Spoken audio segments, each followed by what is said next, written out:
Have you ever reached your weight loss goal only to find that once you get there, you're not happy? That you don't see yourself the way you thought you were going to see yourself once the weight was gone? That you still see yourself as that overweight person and you can't accept the body that you now see in the mirror? It's a bit of a case of mistaken identity where you're still seeing yourself as the fat woman when really you've lost a lot of weight, you've reached that goal, and yet you still can't see yourself any differently. Well, that's what we're talking about here today in this podcast. This is something that I find myself, I had to go through this. I have seen so many women go through this. I've also seen women be well on their way to reaching that goal, only to self-sabotage their efforts and bring themselves back to a state of being overweight. And we're going to talk about why that is. But first, I want to tell you all about my new perimenopausal hormone support kit for women. Now, if you go over to KarenMartel.com/shop, you will see that I have put together a number of different hormone support kits depending on where you're at. But in today's little episode, I want to talk to you about perimenopause, ladies.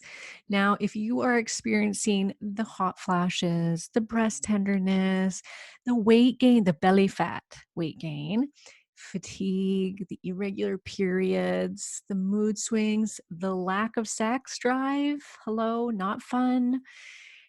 Well, this kit, I have put together all of my favorite supplements. These are from Designs for Health, which is a superior supplement company that is a professional line of supplements. I have put together the best for all to help you alleviate all of those symptoms.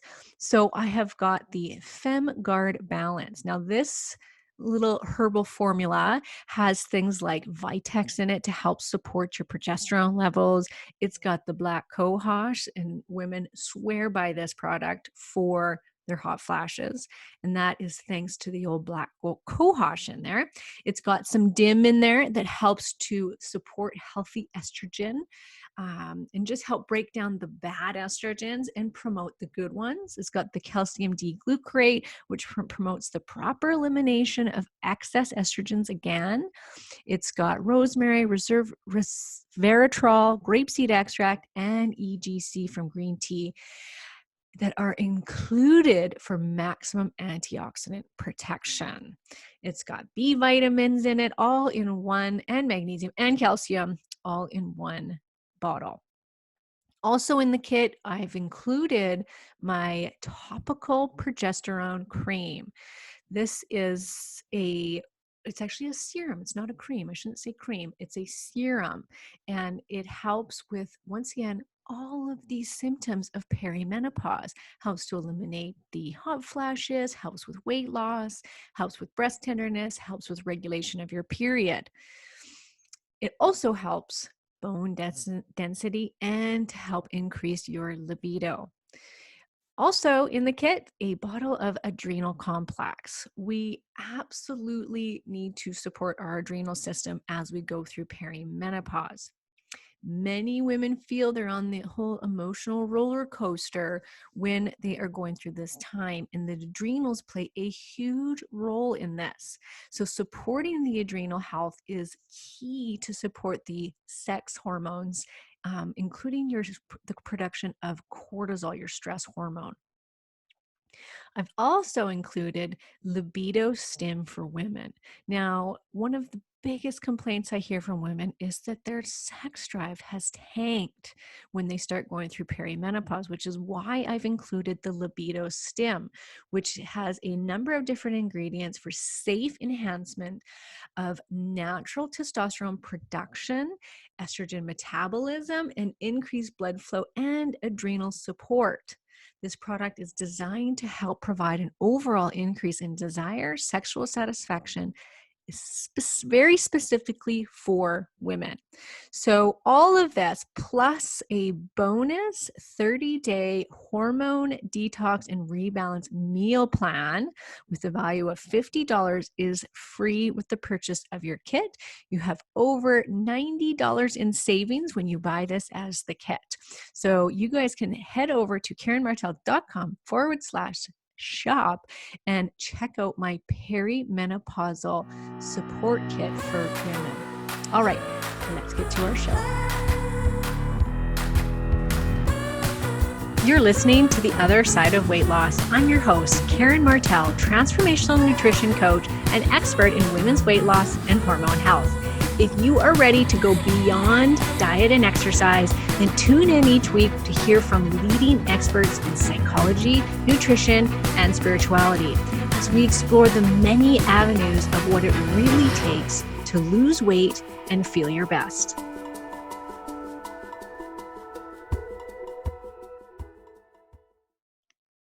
Hello, ladies. Thanks for tuning into today's show. And in today's show, we have something a little different for you. I decided to base today's show on an email that I received from one of our listeners. It was such an awesome email. She was so kind. I'm going to read it to you guys with her permission. She said to go ahead and read it to all of the listeners. And I just thought, you know what? There's so many women that are going through what this woman's going through. And that is this case of mistaken identity where you reach your weight loss goals only to find that you still see yourself as a overweight woman, that you cannot that you cannot be happy for reaching your weight loss goals, that you still dislike your body, you still think that you're overweight. It's like you can't get out of that headspace. We're going to talk about why that is and how you can get out of it. Also, about how it's very common to start self-sabotaging your weight loss results just because of this, what we're going to be talking about, which is this point of you can't identify with this person that's losing the weight, and you're more comfortable being the person that is overweight. And so why you can self-sabotage yourself if you're not careful. And so this is something that I think every woman in the world who is trying to lose weight needs to listen to, because it's this missing puzzle piece that can really help with getting to where you want to go and maintaining it and being happy about your results once you are there. So let's read this email. Hi, Karen. I cannot thank you enough for all your information shared and heartfelt devotion to this subject area. I'm proud to say I'm caught up and have listened to all your podcasts. As Kamloops was my hometown, I'm silently cheering you on when you comment about living in the woods. I actually do live in the woods. It's outside of the city of Kamloops, up in the woods. Kamloops is kind of desert land, but I do live up in the woods, but not quite right in Kamloops. So it makes me smile and seriously keeps it real for me. I've lost over 75 pounds on my journey, a year on my birthday in June. People ask what I've done, and most of all, I say, armed myself with information and pulled out the parts I believe to be true for me, and everyone's journey is different. And yes, most of this came from your virtual support. So I thank you. Thanks. So you asked on your top 10 show, which I've shared with many, show ideas, and what struck me and I'm struggling with is the what now? This is hard to put in words, but I was shopping before the pandemic and burst into tears in a changing room. Were they happy tears? They should be, but the struggle is real. I have no idea what my body looks like and how my brain is adapting to the new me. Knowing what I've learned from you and others, I don't think it's a new me. It's just me, but struggling. I realized with a life of long weight struggles, this might be the missing piece. I don't see myself any different no matter the weight. I equate it to what my Nana said one day. I walk by the mirror and I wonder who that old lady is. So that's me. Idea to pass along. Thank you for everything you do, Rhonda. Well, first of all, Rhonda, thank you so much for that amazing email. I love to hear from you guys. I love to hear what episodes you're enjoying, what they've done for you. I have had some incredible emails from some of you saying how much I've changed your lives. And when I hear that, it makes me just want to do more and more and more and want me to keep going with my podcast because it's a lot of work. And so I think, you know what? It's all worth it. Getting that kind of an email makes it like, oh, I'm so glad I do what I do. I'm so glad I'm making a difference to the women out there in the world. And that just confirms it for me. So if you ever want to write me an email or you have a topic idea that you want me to go into on this podcast, don't hesitate to message me. You can DM me on Instagram, on my Facebook page at Karen Martell Nutrition. Both of those ways are great ways to contact me. So let's get to this. So it doesn't matter where you are in your weight loss journey, whether you've reached your goals or you're at the beginning of a weight loss journey or in the middle of it, wherever you are in this is something that I want you to do because it's going to help you to reach your goals and it's going to help you to shift your perception of your own body, which can be really, truly life-changing. Okay, but it takes some work. So this is why I'm asking that you comply and that you do what I ask. So first, I want you just to sit down and I want you to write down, what does life look like when you love your body? Or you at least quit fighting it. Because a lot of the time, like I said, we might not have reached it already. So what does life look like when you accept and love your body, or at least just accept it and appreciate where it is, and you've quit fighting it? How would that change your life? How would that change your relationships? How would it change when you go shopping? Like Rhonda said, like how do you see yourself if you actually did love your body and you accepted where it was? And I'm going to say not just love, I'm going to say just accepting, because a lot of the time that's too far for women to jump from self-loathing to complete self-love and unconditional love. A lot of the time that's too far of a jump. So if that is too far of a jump for you, which I think it is for Rhonda, then I just want you to meet me halfway. And let's just say that you look at yourself and you might not be like, oh, I look so good and I just want to throw on my bikini and strut the beach. More so, you accept where it's at, that that's it. You just are at a level of acceptance that this is what it's going to be.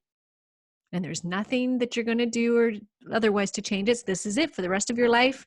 I've waved my magic wand and it's like, here it is. This is what you get till the day you die. How do you see yourself if you're in that place of accepting? How does your life change when you accept your body or you love your body unconditionally? What would it be like to go shopping? What would it be like to be with your partner in the bedroom? A lot of women are very embarrassed by their bodies and find that it impacts their sex life. How does it, if you don't have a partner, how is it affecting your dating life? So what does it look like? What's the opposite of what it's looking like now when you accept your body the way it is? How does it change your life when you accept it? This is super important. Imagine inside your head going into the in the change room, putting on those clothes when you wept. Change that scenario around inside your head. Go into the change room, try on that dress, look in the mirror and be like, all right, this isn't so bad. I like this. I look good. I look good for where I'm at. Because it's super important to see where you're going. So if you're not there yet, it's really important to see where you're going and and get those feelings going that you've never had before.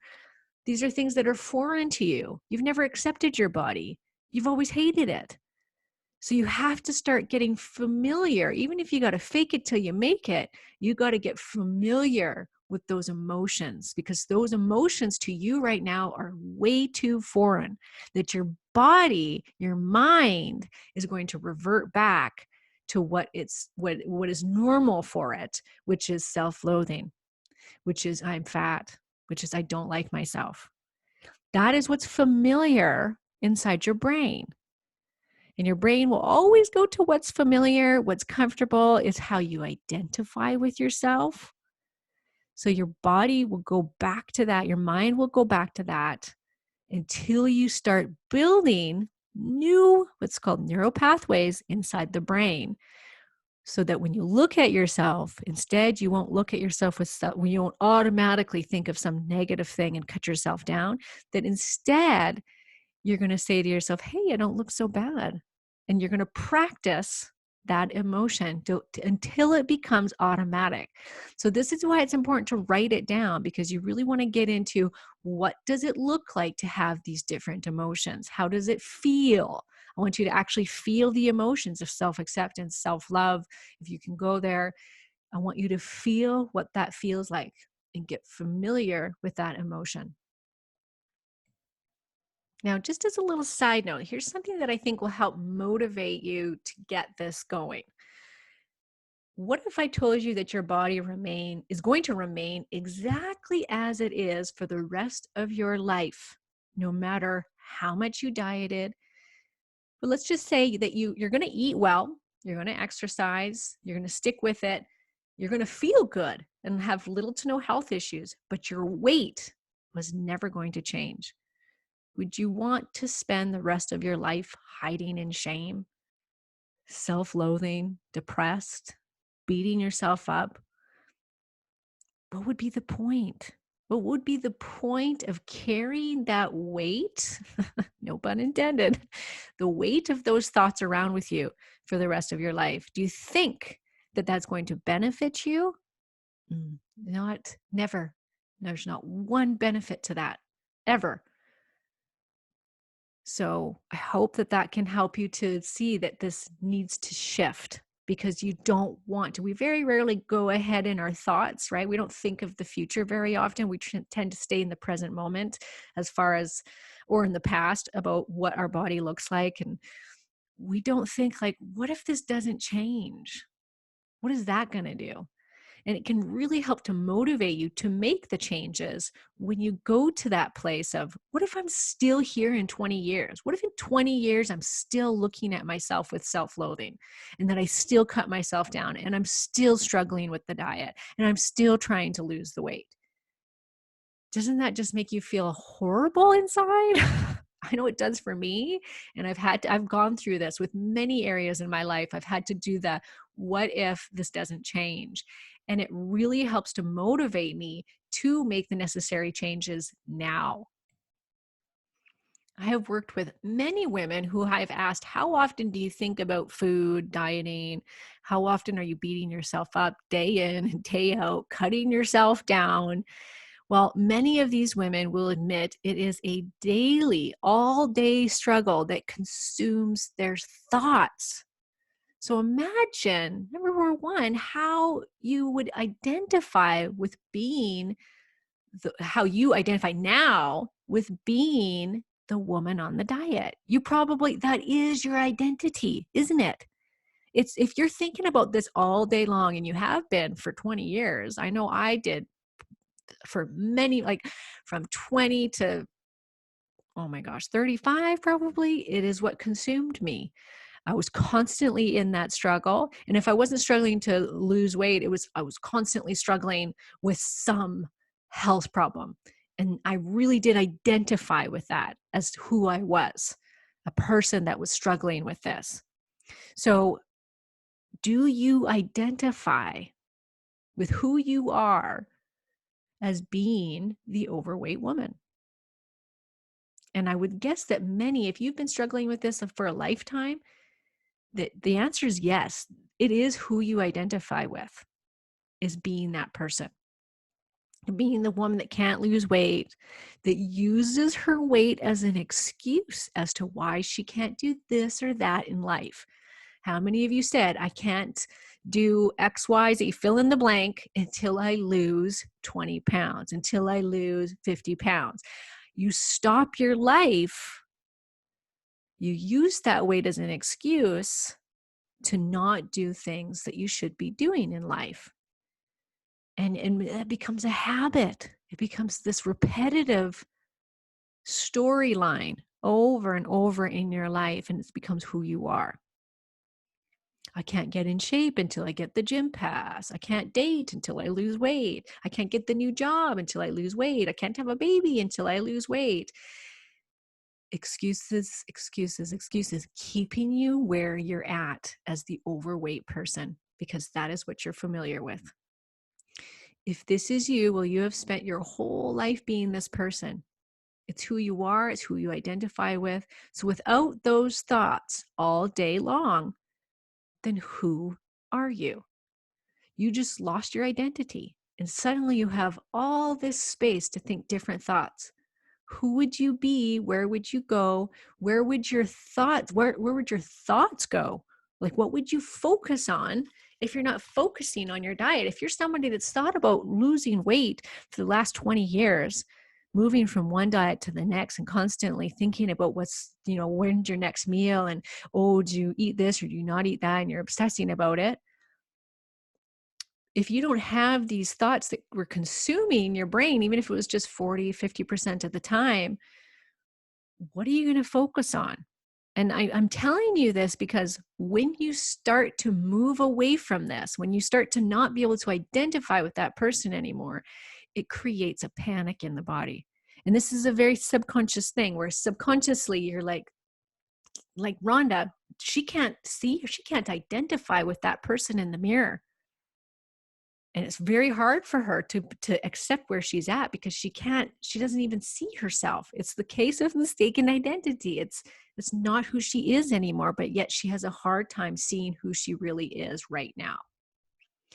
I've seen countless women self-sabotage their efforts in losing weight because they can't identify with being the woman without the weight. Another way to look at this is figure out how the pain, the self-loathing, the weight, the dislike, how does it serve you? I know you think, oh, Karen, this does not serve me in any way, shape, or form. Well, it does. Yeah, you got to think hard enough, but you will find it. How does it serve you? Come up with one way. I want all of you, I'll challenge all of you. Think of one reason why, and this can be with anything, any health problem, any chronic pain in your body, any chronic health issue, any weight issues. How is it serving you? And I'm going to explain. There are 6 basic human needs. And although we each have been shaped by our individual life events and corresponding emotions, we also share behavioral systems that generally function in the same way. Each of us prioritizes our needs differently, and our decisions are based on which needs we put first. Many of our behaviors are based on which of your needs are or are not being met.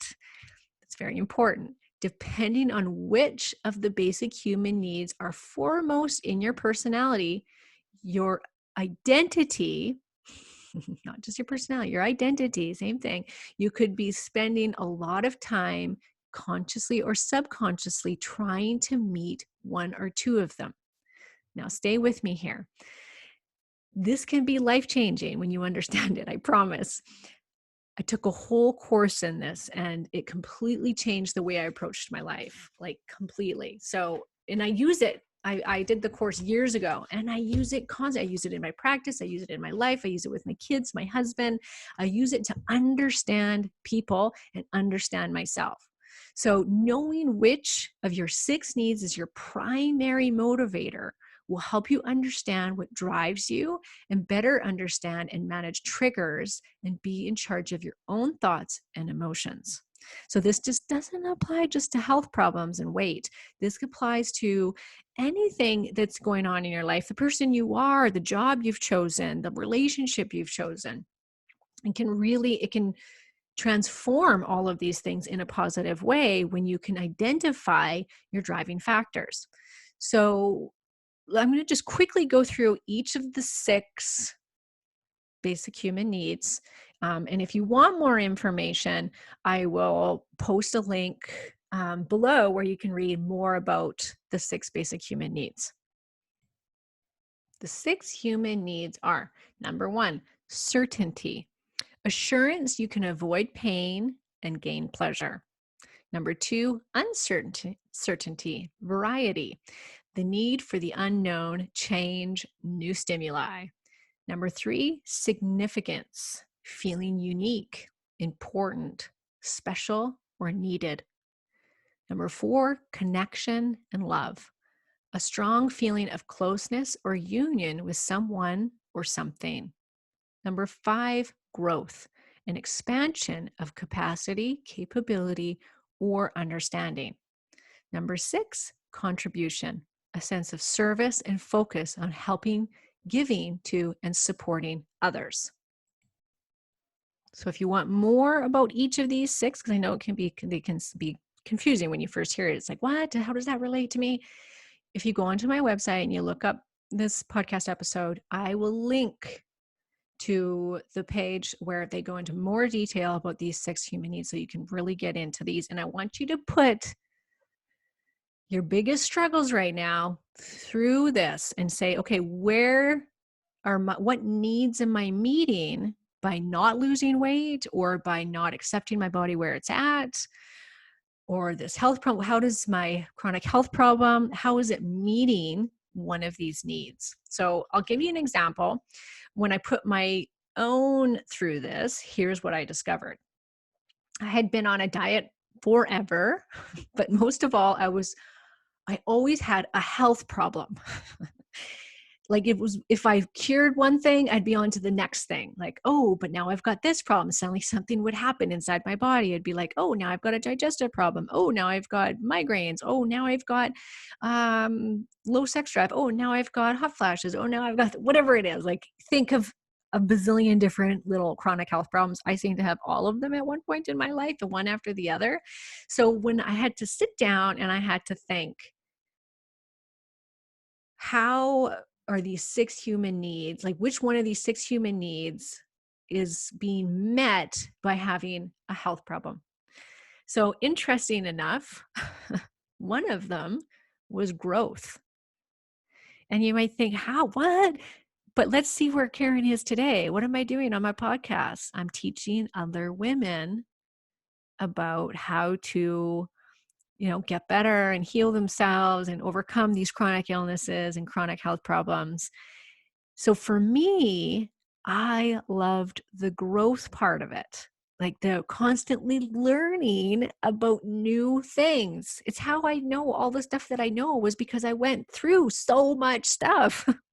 And it was like my body was creating illness. I really believe this. My body was creating illness in order to meet one of my needs, which is growth. I've always been a junkie for self-development and for growth. I love to learn, I love to research, and then I love to help others, which makes me feel significant. When I can take what I've learned in my own struggles and then teach it to others, I feel significant when I can help them. Rhonda's email made me feel significant.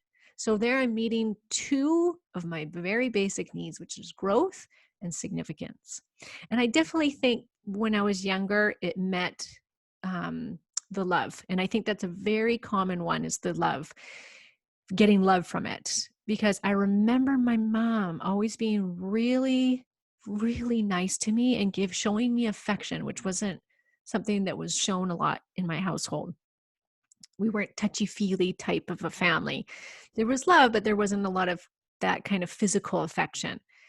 And I can so clearly remember when I was 6, sitting on my mom's lap, and she would rock me when I was vomiting or whatever it was. Like, this is when I was really little. And I can clearly remember sitting on her lap and hearing her heartbeat in her chest and feeling so loved and cared for.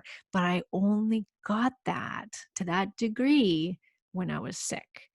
So I do think that originally it started out as feeling of getting love from being sick. And many women over the years in my practice, I've been in the field of health and wellness for over 20 years now. And even in my other business, I noticed this time and time again where people held on to pain in their body or an illness because it brought them attention from somebody in their life.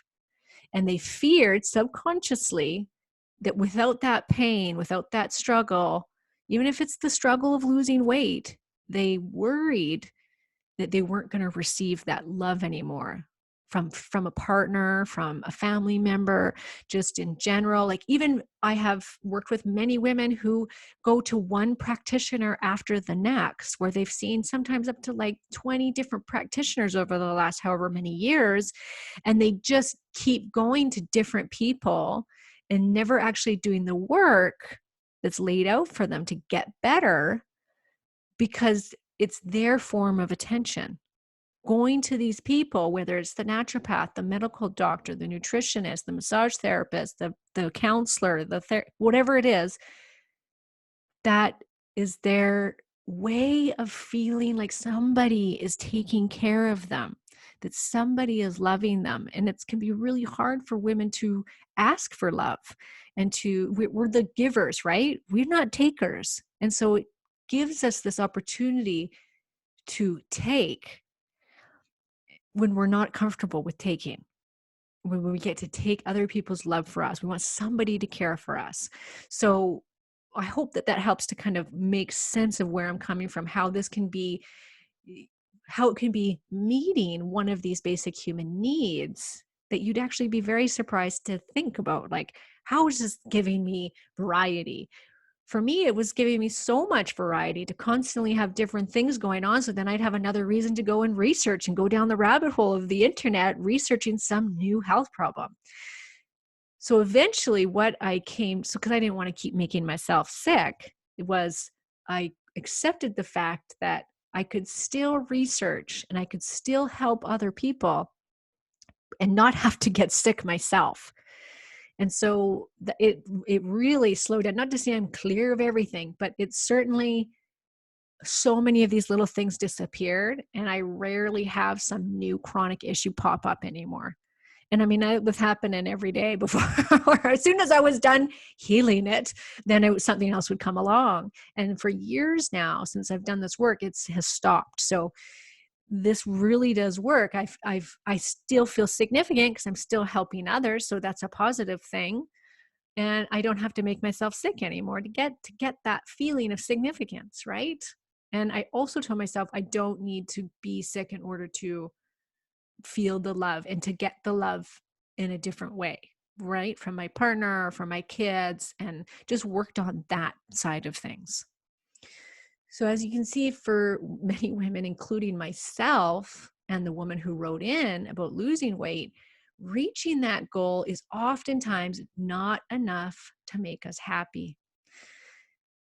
I will never forget the day when I let go of my own self-hatred around my body. And I hope that this can inspire others to do the same, because I got to this point where I'll never forget. I was sitting in my office and I caught my body in the mirror, and I was like, you know what? It doesn't actually look that bad. I'd been struggling. It felt like 20 years against my body, fighting it, wanting to lose more weight. And finally I was like, this is it.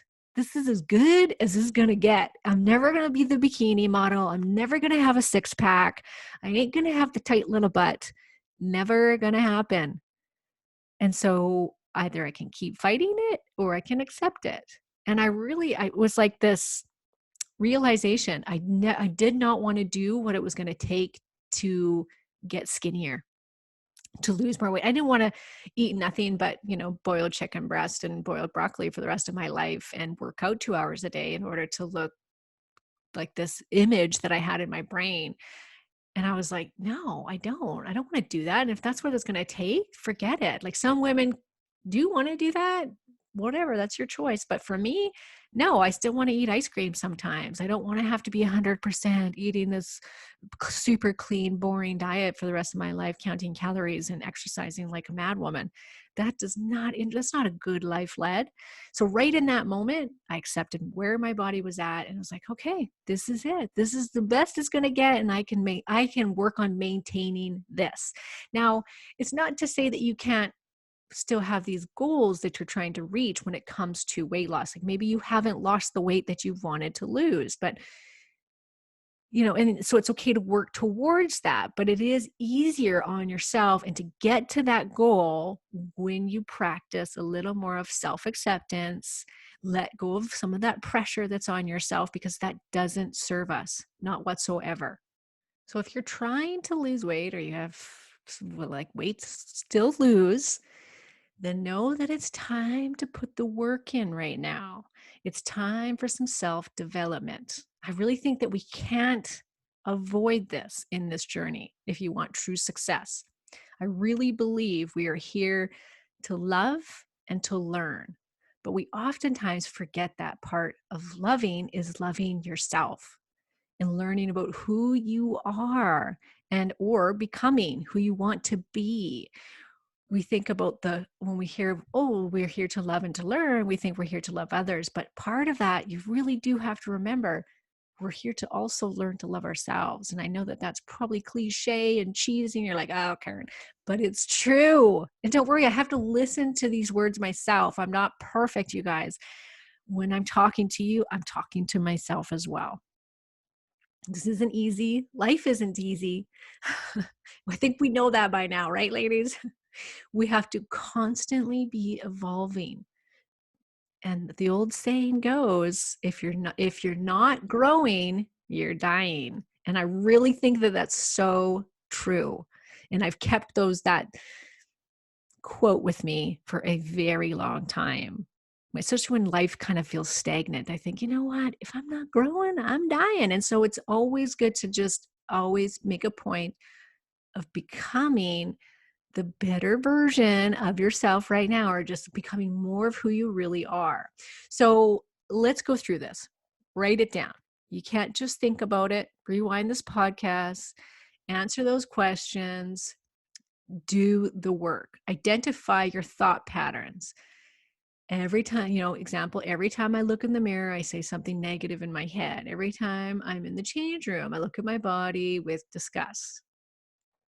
We have to remember, you guys, what fires together wires together in the brain. So we have to replace these thoughts with something less harmful. And it's hard at first, but you can do it.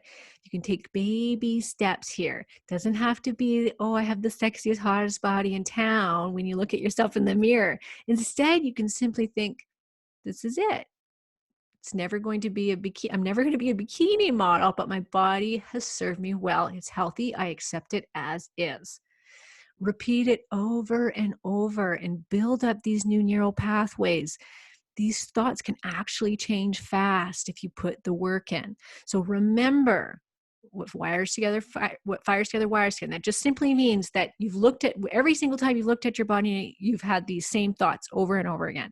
So it triggers it. When you try on clothes, it wires with, I look like crap, I look fat, I need to lose weight. Every time you think about eating, it wires with, oh my gosh, should I be eating this? Is this bad for me? Oh, I've ruined my diet. These are these thoughts, these neural pathways that are wiring together. And so we want to unwire these and wire them with new thoughts so that every time you look in the mirror, you think, if you catch yourself, instead of going down the negative pathway, instead start to replace it with, I accept it. I accept where I'm at. This is okay. This is good. You can go as far as, I love it. I love my body. If you really want to, jump right in, then you can. But I think for most of us, we need to, like I said, take it in baby steps, because you won't believe it. And if you don't believe it, to some extent, it's going to be hard to get there. And so you can't be like, oh, I look amazing, I'm going to jump into my bikini and strut the beach. Like I said before, you're not going to believe that. So say something that will become believable, even if it isn't right away. Number 2, identify Your top two, there can be more, but top two human needs. What is your driving factor in your life? What needs are keeping you overweight because it's meeting something? Like, what are the need? What is being met here by keeping yourself in this negative place? Do you get attention? Is it variety? Do you get love from somebody? One of these needs, more than likely two of these needs, maybe even three, are going to be getting met by keeping yourself in that state. How could you still meet those needs, but in a way that serves you better? So remember how I switched my own around and realized, oh, geez, I don't need to make myself sick in order to research. I can just research. I can help other people by researching their problems instead of my own, that I didn't need love and that I didn't need to be sick to get love, right? Just this realization. And so what could I do to get the love, or to, maybe ask for it with my partner, go on more dates, hug my children more. There's so many ways. But think about how can you meet these needs, because those needs are not going to change. You're still going to have these needs as your driving force in life. That's what's most important to you. So how can you meet these needs in a more positive way? If it's variety, what else could you learn about? Or like if because a lot of us were addicted to the variety of changing diets.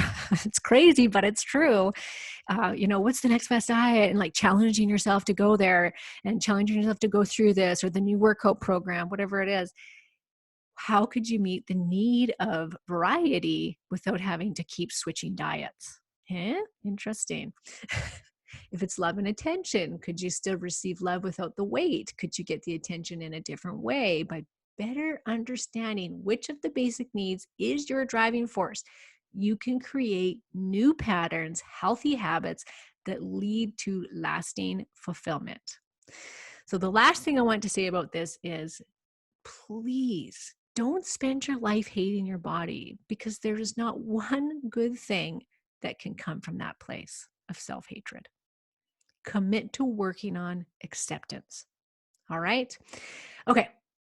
That's it. Now, next week, I want you to tune in. We're going to shift gears completely here because I have an awesome interview with JJ Virgin. JJ Virgin is a celebrity nutritionist and fitness expert. She's a 4-time New York Times bestselling author. She has been featured in Wall Street Journal, USA Today, the Chicago Tribune, and numerous other media outlets. She specializes in weight loss resistance related to food intolerance, which is what we're going to talk about.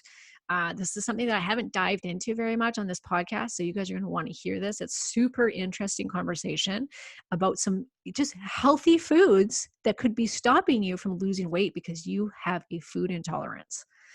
So JJ's been seen on everything from, she's actually a repeat guest on shows like Dr. Oz, Rachel Ray, The Today Show, Dr. Phil, Access Hollywood. So you're gonna want to hear what JJ has to say next Thursday. That conversation's coming out. So tune in next week for that one. And until then, have a wonderful day wherever you are in the world. I hope you enjoyed today's show. New episodes come out every Thursday, so be sure to subscribe so you don't miss any of them. You can also find me at KarenMartell.com, and you can get free recipes and weight loss tips by following me on Instagram and Facebook at Karen Martell Nutrition.